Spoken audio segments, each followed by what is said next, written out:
Hello everyone, welcome back to my channel. कैसे हैं आप सब? आई होप आप सब बहुत अच्छे होंगे। सो गाइस, आज मैं आपके लिए फिर से लेकर आई हूँ बहुत ही यूजफुल किचन टिप्स। और आज मैं आपको बताऊंगी एक जो छोटी सी कोलगेट होती है, इतने सारे काम है जिनको बहुत ही आसान कर देगी। और एक छोटी सी कोलगेट का हमने कभी सोचा भी नहीं होगा कि हम इस तरह से इसका यूज कर सकते हैं। तो मैं आज आपको कोलगेट के बहुत सारे यूज बताऊंगी। तो हम क्या करेंगे कि हमने जो ये कोलगेट के टुकड़े कट करके रखे हुए थे, इनमें से एक टुकड़ा लेंगे और इस पे जो भी कोलगेट लगी हुई है उसको इस तरह से प्रेस के नीचे लगा देंगे। और अब हम एक ब्रश लेंगे और ब्रश पे थोड़ा पानी लगाएंगे और इस तरह से हम हमारी प्रेस है इस पर ये अच्छे से इसको रगड़ लेंगे, इसके चारों तरफ और नीचे वाले हिस्से में। अक्सर ऐसा होता है कि हमारी जो प्रेस है, कभी कभार जैसे हम कपड़े प्रेस करते हैं तो वो चिपक जाती है कपड़ों से, जैसे वो काली हो जाती है। जब भी हम प्रेस करते हैं तो हमें डर रहता है जो भी प्रेस के चिपक रहा है वो हमारे कपड़ों पे लगेगा। और ऐसा होता भी है कि जब प्रेस गर्म होती है तो वो कपड़ों के चिपक जाता है। और रगड़ने के बाद हम एक नॉर्मल सूखा हुआ कपड़ा लेंगे और इसको पोंछ देंगे और थोड़ी ही देर में देखेंगे आपकी प्रेस है वो एकदम नई जैसी हो गई है। कुछ चिपकने की वजह से ये खराब हो गई, तो वो भी एकदम से क्लीन हो जाएगी। तो चलिए फिर हम अपनी अगली टिप देख लेते हैं। हमारे साथ एक दिक्कत होती है कि हम शूज रोजाना यूज करते हैं और थोड़े ही टाइम के बाद शूज है वो एकदम से गंदे हो जाते हैं, तो हमें उन्हें धुलना पड़ता है और धोने के बाद वो सूखने में 2 से 3 दिन लगा देते हैं। तो इससे छुटकारा पाने के लिए आपको क्या करना है कि आपको 3 से 4 दिन में इस तरह से एक वाइप्स लेना है और इस तरह से अपने शूज को साफ कर लेना है। तो इससे क्या होगा कि इस पे जो भी कोई मैल गंदगी लगी हुई है वो अच्छे से निकल जाएगी। और जो हमारे शूज का निचला वाला हिस्सा होता है जो व्हाइट कलर का होता है वो बहुत ज्यादा गंदा हो जाता है। तो इसको साफ करने के लिए हमें क्या करना है, एक ब्रश लेनी है और इसके ऊपर इस तरह से कोलगेट लगानी है। और अब हम ये शूज के नीचे वाला व्हाइट हिस्सा होता है, इस पे चारों तरफ ये कोलगेट से इसको अच्छे से रगड़ लेना है हल्के हाथों से। इससे क्या होगा, जो भी इसकी मैल है, गंदगी है, वो एकदम बहुत ही आसानी से निकल कर आ जाएगी और आपके शूज है वो बिल्कुल एकदम से क्लीन हो जाएंगे, एकदम से साफ हो जाएंगे। यहाँ पर हमने इसे कोलगेट से अच्छे से रगड़ लिया है, तो अब हम इसे उसी वाइप से अच्छे से साफ कर लेंगे। तो यहाँ पर आप देख सकते हैं इसकी जो भी गंदगी थी वो निकल कर आ गई है। तो इस तरह से आपको आपके शूज को बार बार से धोना नहीं पड़ेगा और इस तरह से आप सिर्फ 2 से 3 मिनट में ही अपने शूज को एकदम अच्छे से क्लीन कर सकते हैं। हमारे घर में हम चार्जर बहुत ज्यादा यूज करते हैं और रोजाना यूज करने की वजह से इसकी जो वायर होती है वो बहुत खराब हो गई होती है, एकदम काली पड़ जाती है। तो यहाँ पर आप देख सकते हैं कि ये मेरे चार्जर की वायर है और ये काफी खराब हो गई है। तो हमें यहाँ पर ये कोलगेट का एक टुकड़ा लेना है और इस तरह से इसके ऊपर कोलगेट लगा लेना है। अब हम एक कॉटन लेंगे और कॉटन की हेल्प से इसे इस तरह से साफ कर लेंगे। तो यहाँ पर आप देख सकते हैं कॉटन के ना कचरा निकल के आया है इस तरह से। तो कुछ ही सेकंड में आपकी जो चार्जर की वायर बहुत ज़्यादा गंदी हो रखी थी वो एकदम से क्लीन हो जाएगी। तो इस तरह से आप भी किसी भी वायर को क्लीन कर सकते हैं। तो चलिए फिर हम अपनी अगली टिप देख लेते हैं। हमारी जो अगली टिप है वो तवे को लेकर है। यहाँ पर आप देख सकते हैं इस तवे की हालत कि तवा कितना गंदा हो रखा है, कि इसके लिए आपको इस तरह से ये थोड़ी कोलगेट लेनी है और तवे के ऊपर इस तरह से कोलगेट लगा देनी है। और अब हम क्या करेंगे, हमारे पास जो मेडिसिन होती है, दवाइयाँ आती है, जो उनके रैपर होते हैं, जो पैकेट होते हैं, ये तो हमें ये ले लेना है एक। और अब हमें ये कोलगेट के ऊपर थोड़ा सा पानी डाल देना है और अब हम इसे ये मेडिसिन का जो रैपर होता है इसकी हेल्प से इस तरह से इसे अच्छे से रगड़ लेंगे। सिर्फ 1 मिनट के लिए इस तरह से इसको रगड़ लेंगे। तो यहाँ पर हमने इसे अच्छे से रगड़ लिया है। तो यहाँ पर आप देख सकते हैं कि ये बिल्कुल कोलगेट का कलर है, जो कोलगेट वाइट थी बिल्कुल काली हो गई है। जो तवे का जो भी कचरा था वो एकदम इस पे निकल कर आ गया है।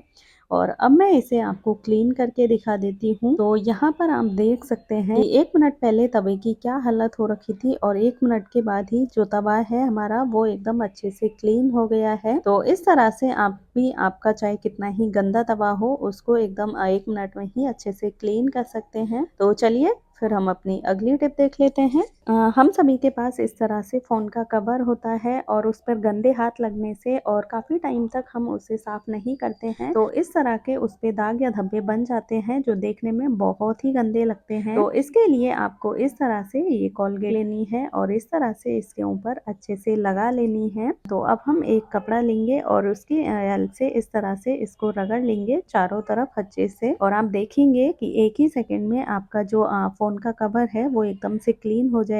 इसके जो भी दाग धब्बे हैं वो अच्छे से निकल जाएंगे, जो भी जर्म्स है, बैक्टीरिया है वो भी खत्म हो जाएंगे। तो चलिए फिर हम अपनी अगली टिप देख लेते हैं। हमारी जो अगली टिप है वो शीशे को लेकर है। शीशा हम रोज यूज करते हैं, गंदे हाथ लगने की वजह से ये धब्बे बन जाते हैं इस तरह के जो देखने में बहुत ही गंदे लगते। तो इसके लिए आपको इसके ऊपर इस तरह से थोड़ी कोलगेट लगा लेनी है और अब हम एक कपड़ा लेंगे और कपड़े की हेल्प से इस तरह से इसको रगड़ लेना है अच्छे से और कुछ ही सेकंड में आप देखेंगे कि आपका शीशा है वो एकदम से चमकने लग गया है। तो यहाँ पर आप देख सकते हैं कि हमारा जो शीशा है वो एकदम से अच्छे से क्लीन हो गया है। तो चलिए फिर हम अपनी अगली टिप देख लेते हैं, लेकिन उससे पहले अगर आपने मेरे चैनल को अभी तक सब्सक्राइब नहीं किया है तो प्लीज़ उसे सब्सक्राइब कर लीजिए, जिससे कि मैं आपके लिए इसी तरह की नई वीडियो लेकर आती रहूं। और प्लीज़ मुझे कमेंट्स में ये भी बताएं कि आप मेरी वीडियो कहां से देख रहे हैं, क्योंकि उसी से मुझे पता चलता है कि मेरी वीडियो कहां कहां तक पहुंच रही है। हम रोज किचन में खाना बनाते हैं और अक्सर ऐसा होता है कि कभी कभार हमारा हाथ जल जाता है, किसी गर्म बर्तन के लग जाता है। उस टाइम पे हमें कुछ समझ नहीं आता है कि हम क्या करें।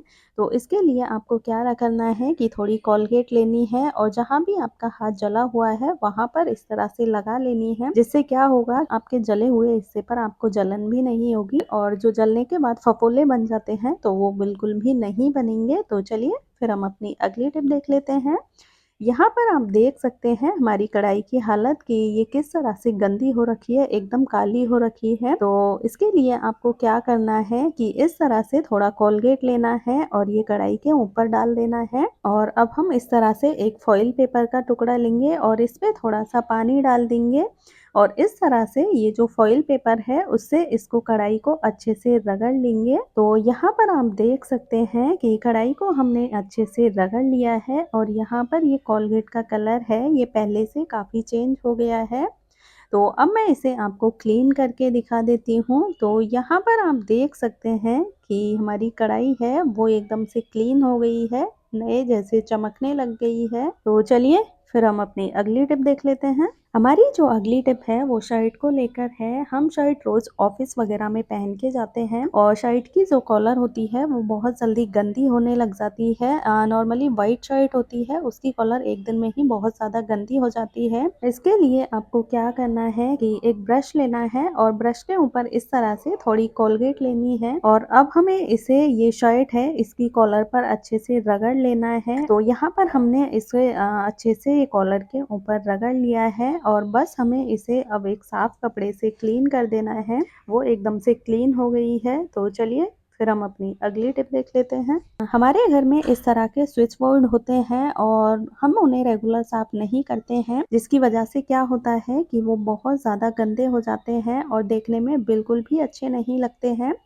तो इसके लिए आपको क्या करना है कि थोड़ी कोलगेट लेनी है और इसके ऊपर इस तरह से लगा देनी है। अब हम एक छोटा सा कपड़ा लेंगे और इससे इस तरह से ये बोर्ड को अच्छे से रगड़ लेंगे और कुछ ही सेकंड में आप देखेंगे कि आपका बोर्ड है वो एकदम नए के जैसे चमकने लगेगा। ये बिजली वाले बोर्ड होते हैं इसलिए हम इन पे पानी का यूज नहीं कर सकते हैं, तो इसलिए आप इस तरह से आपके बोर्ड है उनको साफ कर सकते हैं। तो चलिए फिर हम अपनी अगली टिप देख लेते हैं। हमें एक कटोरी ले लेनी है और इसमें हम आधा चम्मच के करीब मीठा सोडा डाल देंगे और अब हम इसमें कोई भी ये डिश वॉशर डाल देंगे थोड़ा सा और अब हम इसमें ये थोड़ा कोलगेट डाल देंगे। अब हम इसमें ये थोड़ा व्हाइट विनेगर डाल देंगे जो हम चाइनीज खाने में यूज करते हैं। तो ये हमें डाल देना है और इसे हम अच्छे से मिक्स कर लेंगे। कोलगेट मिक्स होने में थोड़ा टाइम लगता है, तो इस तरह से हमें इसे अच्छे से मिक्स कर लेना है और यहाँ पर हमारा एक बहुत ही अच्छा सॉल्यूशन बनके तैयार है। तो अब हम क्या करेंगे कि हमारे जो वॉश बेसिन होते हैं वो बहुत ज़्यादा गंदे हो जाते हैं। तो यहाँ पर आप देख सकते हैं हमारे वॉश बेसिन की हालत अभी आप देख सकते हैं कितनी गंदी हो रखी है। तो यहाँ पर इस तरह से ये सॉल्यूशन हमने जो तैयार किया है उसको इसके ऊपर इस तरह से डाल देना है और अब हमें कोई भी स्क्रब या कुछ भी ले लेना है और उसकी हेल्प से इसे अच्छे से रगड़ लेना है। तो यहाँ पर हमने इसे अच्छे से रगड़ लिया है। अब हम इसे पानी से साफ करेंगे। तो यहाँ पर आप देख सकते हैं वॉश बेसिन 1 सेकंड पहले किस हालत में था और अभी एकदम से क्लीन हो गया है, बिल्कुल नए के जैसा। तो इस तरह से आप भी आपके वॉश बेसिन है उनको इस तरह से साफ कर सकते हैं। जो किचन की जो सिंक होती है उसको इस तरह से इससे साफ कर सकते हैं, वो एकदम से क्लीन हो जाएंगे। तो यहाँ पर आप देख सकते हैं कि जिस कोलगेट को हम फेंकने जा रहे हैं उसका हम किस तरह से यूज कर सकते हैं और हमारे जो रोजाना के काम हैं उनको आसान बना सकते हैं। तो ये थी मेरी आज की वीडियो। आई होप आपको पसंद आई होगी। वीडियो पसंद आए तो प्लीज लाइक और शेयर करें और चैनल पर नए हैं तो सब्सक्राइब करें। तो अब मैं मिलती हूँ आपसे एक और इसी तरह की नई वीडियो के साथ। तब तक के लिए टेक केयर, बाय बाय।